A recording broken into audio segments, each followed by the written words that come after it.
Masih di Sapa Indonesia Malam bersama saya Friska Clarissa. Saudara, proses pencarian dan penyelamatan masih berlangsung di Beersheba, Israel Selatan setelah rudal Iran merusak sejumlah bangunan pada Jumat pagi waktu setempat.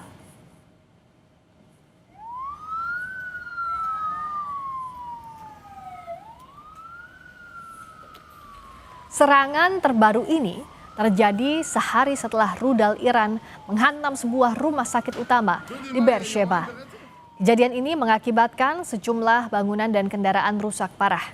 Petugas terus melakukan pengecekan terhadap seluruh bangunan gedung untuk memastikan tidak ada korban jiwa lain. Setidaknya petugas sudah mengevakuasi 6 orang yang mengalami luka ringan. Atas kejadian ini, pemerintah Israel akan meningkatkan operasi militernya terhadap Iran.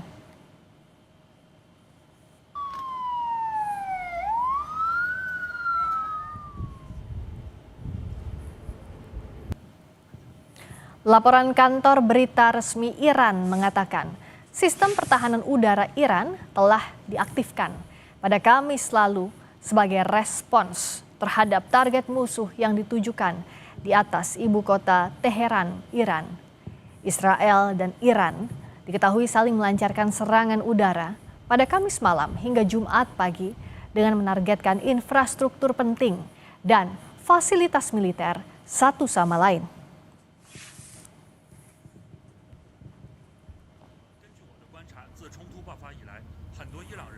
Menteri Luar Negeri Australia mengumumkan telah menutup aktivitas kedutaannya di Teheran dan mengevakuasi seluruh staf beserta keluarganya pada Jumat waktu setempat.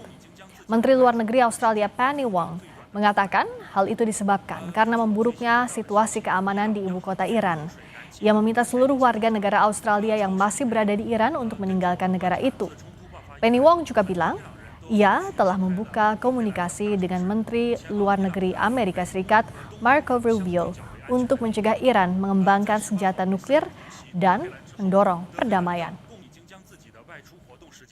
The Australian government has directed the departure of all Australian officials and dependents, and we have suspended our operations in Tehran. This is not a decision taken lightly. I emphasise there is an opportunity. Given what President Trump has said, there is an opportunity over the next 2 weeks for de-escalation, dialogue and diplomacy. That is what we want to see, and that is what the world wants to see. Iran must come to the table and it must stop any nuclear weapons program. Saat ini kita sudah bergabung dengan salah satu warga negara Indonesia yang telah kembali dari Israel pasca serangan Iran Israel. Ada Elfries Sirait melalui sambungan Zoom. Selamat malam, Mas. Mas Elfries. Selamat malam, Mbak Friska Clarissa. Selamat malam. Tolong diceritakan waktu itu Mas Elfries kemana dan kapan pada saat ke Israel? Ya, terima kasih Mbak Friska. Ya, terima kasih juga untuk Kompas TV yang bisa memberikan kesempatan bagi kami untuk memberikan cerita yang sungguh luar biasa ketika kami bersama rombongan yaitu melakukan ziarah keagamaan atau yang sering dikenal dengan Holy Land. Nah, waktu itu kita rencananya itu tanggal 8 sampai dengan tanggal 14. Nah, tiba saja pada saat tanggal 13 itu hari Jumat subuh pagi waktu Yerusalem, tiba-tiba Israel menyerang yaitu Iran. Nah, tadinya rencananya kami Jumat malam itu pulang, tiba-tiba karena Israel menyerang Iran, hasilnya bandara ditutup. Maka otomatis kami tidak bisa kembali sesuai dengan schedule gitu. Jadi akhirnya kami harus terdampak di situ, kami harus melihat, menyaksikan perang itu di depan mata kami sendiri, melihat misil-misil rudal-rudal itu berterbangan di langit di wilayah Israel. Nah, itu situasi yang begitu ya tidak biasa buat kita di Indonesia. Tapi ya, itu menjadi ya momen yang tidak akan pernah terlupakan buat kami semua. Pada saat Israel awal menyerang Iran, apa pemberitahuan yang diberikan kepada Mas Elfries dan kawan-kawan di sana dan warga negara Indonesia yang sedang berada di Yerusalem? Ya, biasanya dia akan langsung otomatis ke handphone, dia ada peringatan, langsung kita semua handphonenya langsung ada peringatan gitu.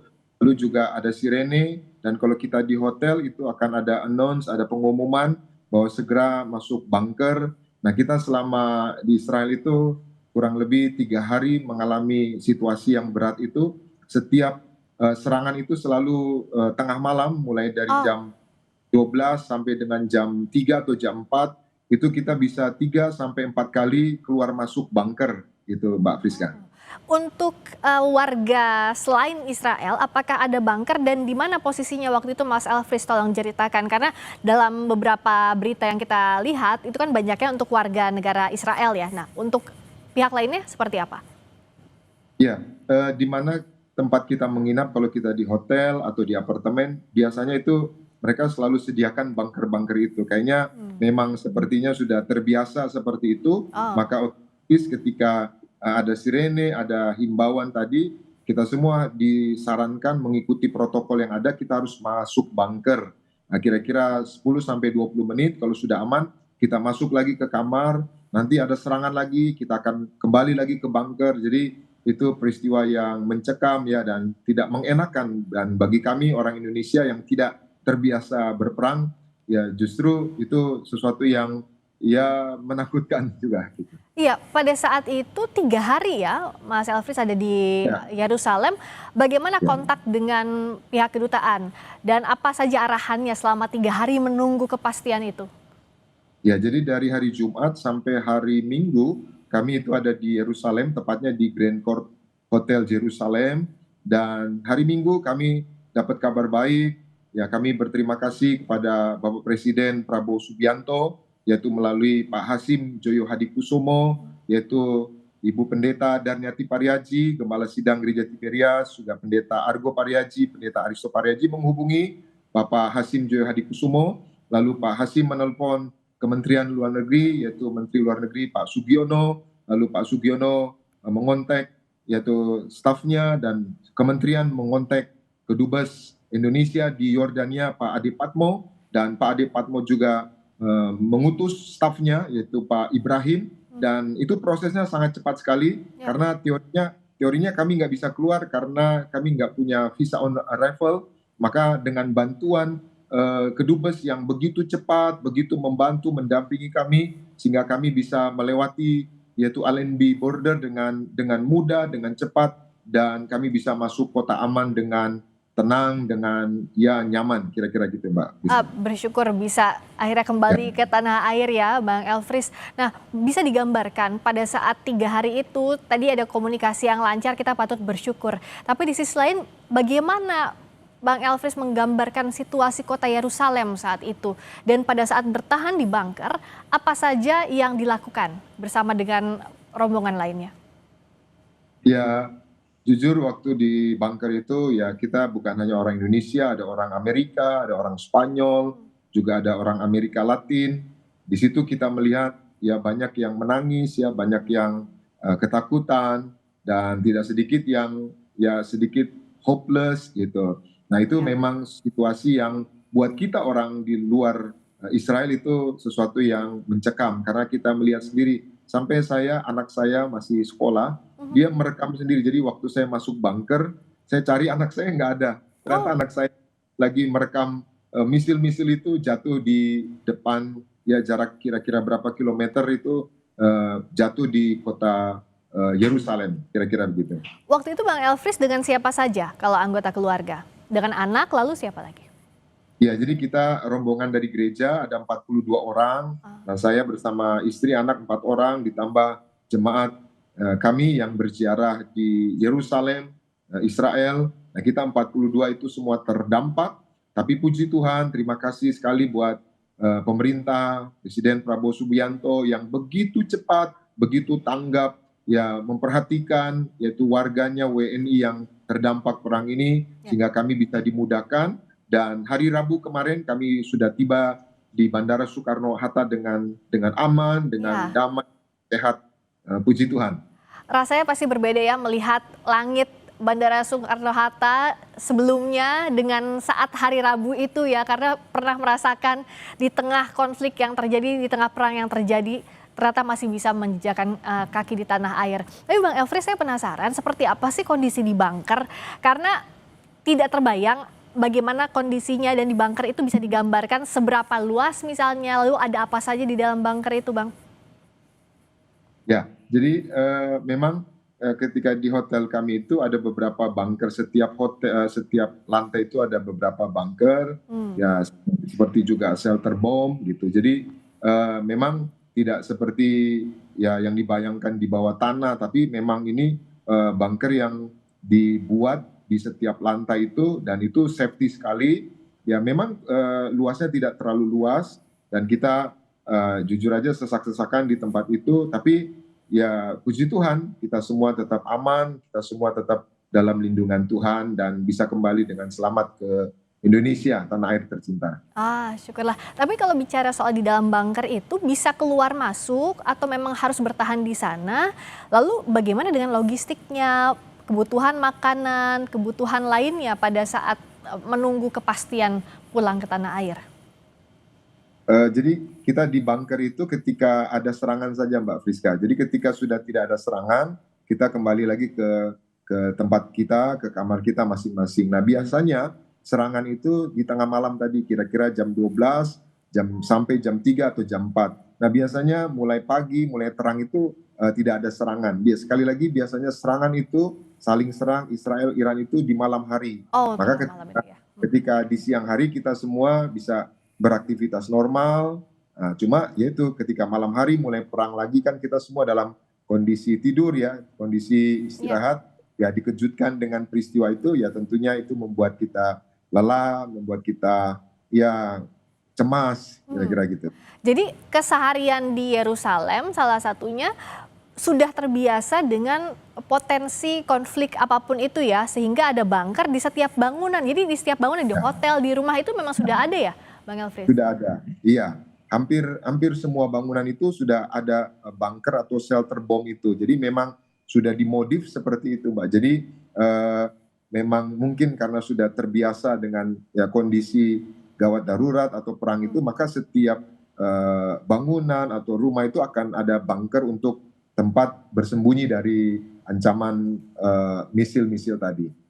Selain Bang Elfries dan jemaat yang bersama-sama untuk ziarah, apakah ada warga negara Indonesia yang lain pada saat itu di bunker yang sama misalnya atau saat berlindung bersama-sama menunggu kepastian, ada warga negara Indonesia lain? Kebetulan warga Indonesianya waktu itu di tempat itu hanya kita, selebihnya dari Spanyol, dari Amerika tadi, dari Amerika Latin, dari beberapa negara, Kolombia juga kita kumpul bersama di tempat itu. Apa yang diperbincangkan antara Bang Elfries juga dengan warga negara lainnya? Pasti menunggu di bunker, saya yakin ada percakapan di sana ya, ada saling bertanya atau saling bercerita soal untuk apa tujuan ke Yerusalem dan sebagainya. Apa cerita-cerita yang Bang Elfries dapatkan waktu di bunker?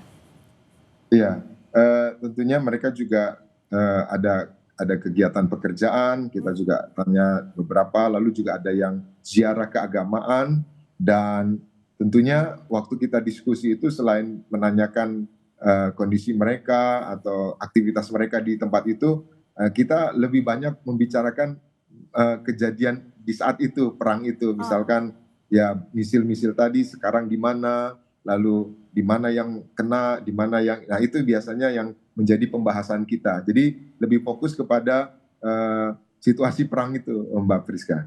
Tapi pada saat masuk ke bunker itu ada misalnya rasa was-was atau panik atau tidak? Ya kan kita tidak terbiasa ya kalau di Indonesia kondisinya mendengarkan ada rudal atau ada misil apapun itu. Nah, apakah ada sedikit kepanikan misalnya atau memang sudah biasa ada protokolnya langsung masuk bunkernya di mana, titik kumpulnya di mana, seperti apa, Bang? Ya, waktu awal-awal kita mengalami perang itu jujur kita panik sekali dan belum terbiasa. Ya, maka terkadang ya ada yang ketinggalan sendalnya, ada yang ketinggalan jaketnya, ada yang ketinggalan. Ya, tapi setelah hari kedua, hari ketiga kita jadi terbiasa. Nah, kita harus bawa selimut, kita harus bawa sweater, kita harus bawa minuman. Karena kalau sudah di bunker kita nggak boleh keluar sampai dinyatakan kita aman, boleh kembali lagi ke hotel atau ke kamar masing-masing. Dan jadi memang sudah ada protokolnya ya, sudah ada SOP-nya, boleh boleh keluar bunker kalau sudah dinyatakan aman. Tapi setidaknya pasti bersyukur sekali ya, Bang Elfries sekarang ada di tanah air lagi, sudah tidak merasakan was-was lagi. Semoga ini yang kita harapkan, semoga perangnya segera berakhir. Tentu kita tidak ingin ada banyak lagi korban dalam konflik ini. Terima kasih sekali lagi atas ceritanya, Bang Elfries Sirait. Terima kasih Mbak Priska, Clarissa. Terima kasih, sehat selalu.